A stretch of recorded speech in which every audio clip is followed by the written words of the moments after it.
Hello everyone! I hope you had a great weekend. I'm back with another video on Tots Thoughts this lovely Monday, titled, What No One Tells You About Living in Brazil.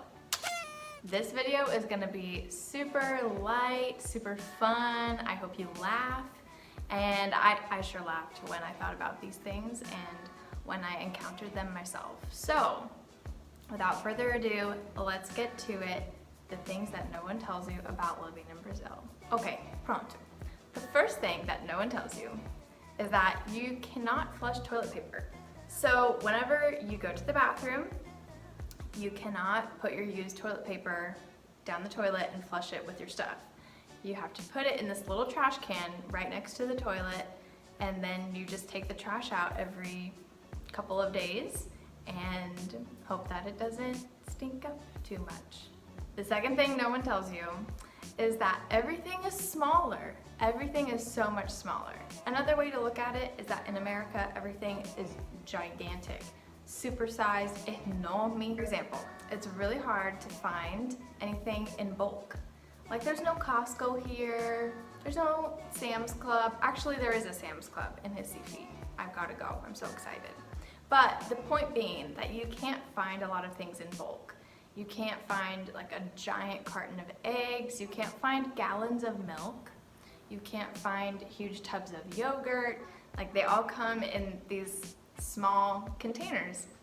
And so that was something really funny to get used to. Also, when you go through like a fast food place, there's only a couple drive-thrus in the city, but if you do go through the drive-thru at a fast food place or you order food, usually the drink is a lot smaller than the drinks in America, and the portions here at places are just much smaller, which I really like because then I don't overeat. So that was just really interesting, and it made me realize how much food we waste in America and other places of the world, just how much we don't need that we purchase and then throw away. So it's been helping me be mindful of how much I use on a daily basis. The third thing is that WhatsApp is your life.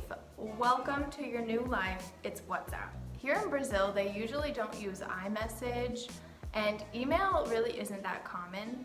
So WhatsApp is where everything happens. You can have it on your phone, it's an app obviously, and then you can sync it to your computer so you can have it on your desktop as you're working. A lot of people use WhatsApp for work or to talk to their friends or their family, for everything, to share important documents even, or links to different things in the media. It is used for everything. Another thing that no one tells you about living in Brazil is that there's no central AC. Even in the big buildings in the city, it's not central, it's not HVAC. They have units, air conditioning units, that either go in a window or something like that. They have these units in each room. So, for example, if you have an air conditioner in your house, you would only have it in the bedroom. And if you have an air conditioner at school, it would only be in the classrooms or in the office. When you walk outside into the hallway, it's very hot because it's open air. So I thought that was really interesting, a great way to save money. Okay, here's something funny that will give you a laugh. This next thing that no one tells you about living in Brazil is that there are horses on the main street in the city. In the city, there are horses on the main street. We're driving. Oh, there's a horse in the lane next to us, or in front of us, or behind us, or we have to get over into the other lane because there's a horse in this one.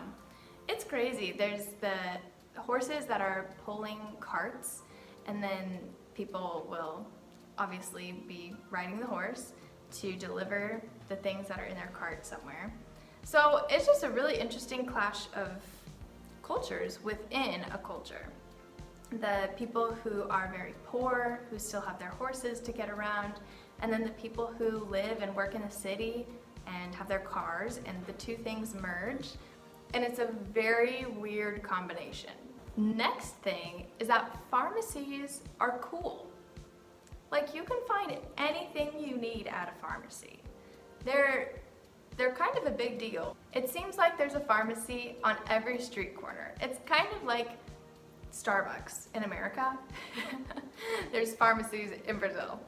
Pharmacies everywhere. You can find all of your makeup products there, any hair products. It's not just for supplements and vitamins. It's also for like beauty products, and you can get flip-flops there, and they just sell like a bunch of random things. So pharmacies are a good place to go. It's not like you can find those things at a regular grocery store, so you go to the pharmacy to get things for your personal care. Okay, now we're on to a couple things about food.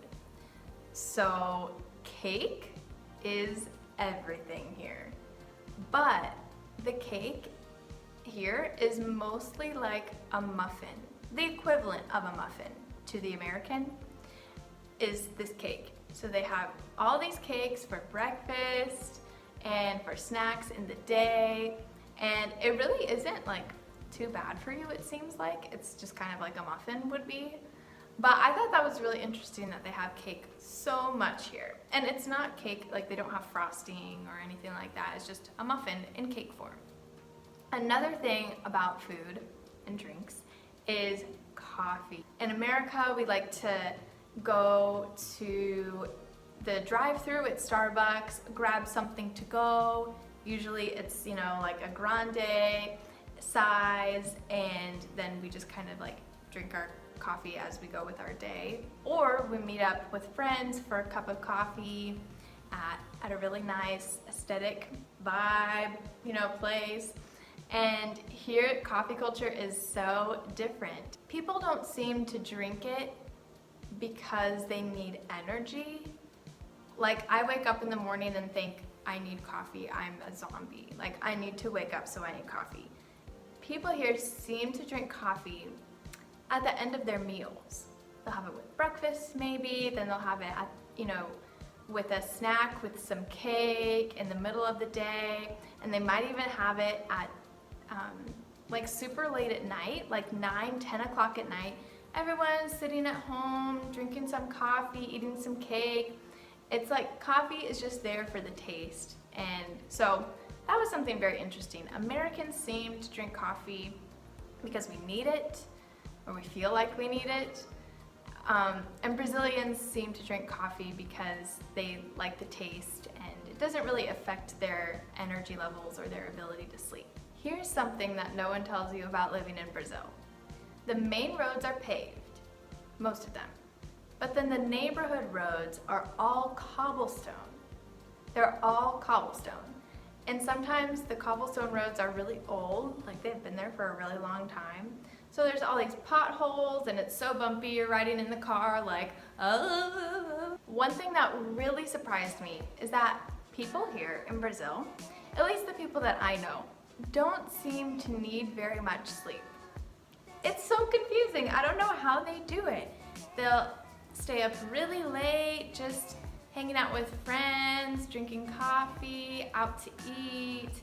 Everyone's out very late, having fun playing games. And then they'll get up early the next day for work, and they're fine.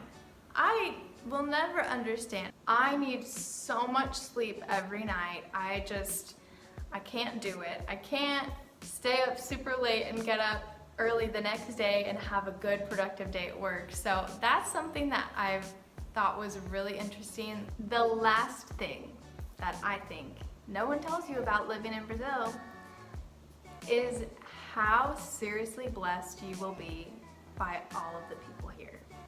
People here are so friendly. It's insane. It's so much different than being in America. You walk down the street, you walk down the halls at work, and everyone is so kind to smile at you and wave at you and acknowledge your presence. It's really cool to be here in Brazil and have so many kind-hearted people around me all the time. I just want to thank everyone who has welcomed me with such open arms, with such a big, kind heart. Thank you for doing that, because it makes such an impact on me. It makes me feel so welcome. It makes me feel so loved, even if I don't know all of you that well yet. I know that that will change as I keep living here in the years to come.